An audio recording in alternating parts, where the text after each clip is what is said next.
Hello guys, welcome back to our channel స్మైలీ414. ఈరోజు vlog ఏంటి అంటే మా మేనకోడలి ఫస్ట్ బర్త్డే ఫంక్షన్. ఏమైనా ఫంక్షన్ అంటే ఇంట్లో చుట్టాలందరూ, కజిన్స్, ఫ్రెండ్స్ అందరూ వస్తాము. సో మేమందరం అయితే మీటప్ అయిపోయాము. చాలా హ్యాపీగా ఉంది అందరినీ మీట్ అయినందుకు.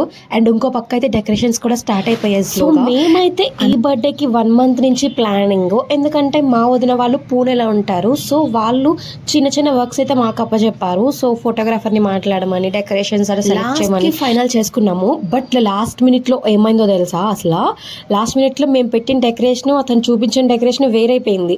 సో మీకు కూడా ఇలా అవ్వకుండా చూసుకోండి. ముందే 1 day ముందు వాళ్ళకి కాంటాక్ట్ అయ్యి మళ్ళీ ఒకసారి కన్ఫర్మ్ చేసుకోండి పెట్టిన డెకరేషన్ని. మేము కూడా 1 day ముందు చూసుకున్నాం కాబట్టి మాకైతే ఓకే అనిపించింది. ఎందుకంటే లేదంటే డెకరేషన్ మారిపోదును, మా ఎక్స్పెక్టేషన్స్ అన్నీ పోదును. అన్ని మంచిగా ముందే మాట్లాడి పెట్టుకుంటే అన్నీ ఈజీ అయిపోతాయి. ఇలా అందరూ చుట్టాలు వస్తూనే ఉన్నారు లైన్గా. మాకైతే చాలా హ్యాపీగా అనిపించింది. అండ్ ఆ రోజు మధ్యాహ్నమే మేము అన్నా తమ్ముల భోజనాలు కూడా ప్లాన్ చేసుకున్నాం. బికాస్ కార్తీక మాసం 2nd day రోజు కదా అన్నా తమ్ముల భోజనాలు పెట్టుకుంటారు, అలా చలవ చేస్తుందని. సో మేమైతే అలా పెట్టుకున్నాము. అందరం ఎవరన్నా వాళ్ళకి వడ్డించుకొని చక్కగా తినేసాము. నెక్స్ట్ అయితే ఇక్కడైతే డెకరేషన్ ఇంకొంచెం ఫాస్ట్గానే జరుగుతుంది. ఎందుకంటే టైం అయిపోతుంది కదా. అయితే ఈవినింగ్ అయిపోయింది కాబట్టి మేము కజిన్స్ మంచిగా రెడీ అయిపోయి అయితే కిందకి వచ్చేసాము.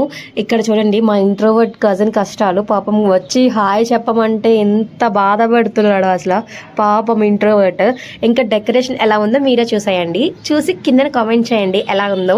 ఇఫ్ నర్సీపట్నం వాళ్ళు ఎవరైనా చూస్తే ఈ వీడియో, మీకు ఎప్పుడైనా డెకరేషన్ థింగ్స్ కావాలంటే కాంటాక్ట్ నెంబర్ అయితే ఇచ్చేస్తాను మీకు. సో చాలా బాగా చేశారు. అవుట్పుట్ అయితే అద్దరు కొట్టేశారు. నాకైతే చాలా నచ్చింది. ఇంకా వచ్చే చుట్టాల దగ్గర నుంచి కూడా చాలా క్రెడిట్స్ వచ్చాయి. అందరికీ చాలా బాగా నచ్చింది. ఇంకా మేమైతే ఎంట్రన్స్ లో అయితే ఒక రింగ్ కూడా ఏర్పాటు చేసాము. ఎందుకంటే వచ్చిన అందరూ చక్కగా ఫొటోస్ తీసుకుంటారు. అందరూ తీసుకుంటారో లేదో తెలియదు కానీ నేను మా చెల్లి అయితే ఫుల్ గా తీసేసుకున్నాం ఫొటోస్. అండ్ ఆ అవుట్ఫిట్స్ ఎలా ఉన్నాయి చెప్పండి మావి ఇద్దరివి. ఎందుకంటే అవి మీషోలో శారీ తీయించుకొని స్టిచ్ చేయించుకున్నాము. మా అమ్మనే స్టిచ్ చేశారు. సో ఎలా ఉన్నాయి కూడా కామెంట్ చేయండి. నెక్స్ట్ అయితే ఇక్కడ ఫంక్షన్ అయితే స్టార్ట్ అయిపోయింది. వాళ్ళకైతే చిన్నగా ఎంట్రన్స్ అయితే పెట్టారు, లైక్ క్రాకర్స్.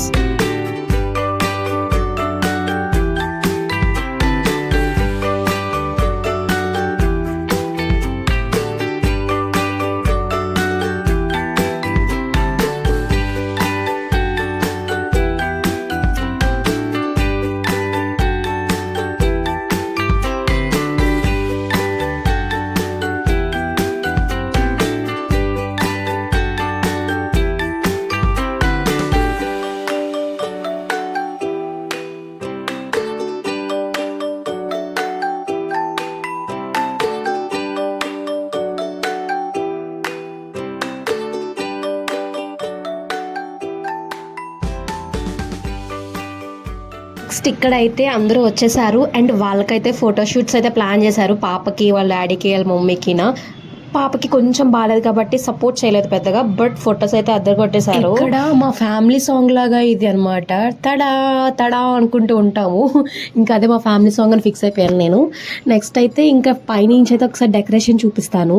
చాలా బాగుంది అండ్ ఎక్కువ స్పేషియస్గా ఉంది కాబట్టి మేము చక్కగా ప్లాన్ చేసుకున్నాము. నేనైతే ఎంట్రన్స్ నుంచి కూడా ఒకసారి మీకు అయితే డెకరేషన్ చూపిస్తాను. మాకు ఎంట్రన్స్ లో 2 arches పెట్టారు అండ్ 1 రింగ్ పెట్టారు వచ్చినందరికి ఫొటోస్ తీసుకోవడానికి. నెక్స్ట్ ఆ డెకరేషన్ మొత్తం కలిపి మాకు చాలా లో బడ్జెట్లోనే అయింది అనుకుంటున్నాను నేనైతే. ఎందుకంటే మా ఫ్రెండ్స్కి చూపిస్తే వావ్ అంత తక్కువ చేశారా, చాలా సూపర్ అన్నారు. సో నాకు అలా అనిపించి లో బడ్జెట్ అన్నాను. మేబీ కొంచెం ఆయనకు కూడా పెద్ద లో అనిపించదు. ఎందుకంటే అది మనకి లో అనిపించచ్చు కానీ మిగిలిన అందరికీ లో అనిపించాలని నేను అనుకోవట్లేదు. అంతే ఈ వీడియో. ప్లీజ్ సబ్స్క్రైబ్ చేసుకోండి. చాలామంది అయితే సబ్స్క్రైబ్ చేసుకోవట్లేదు.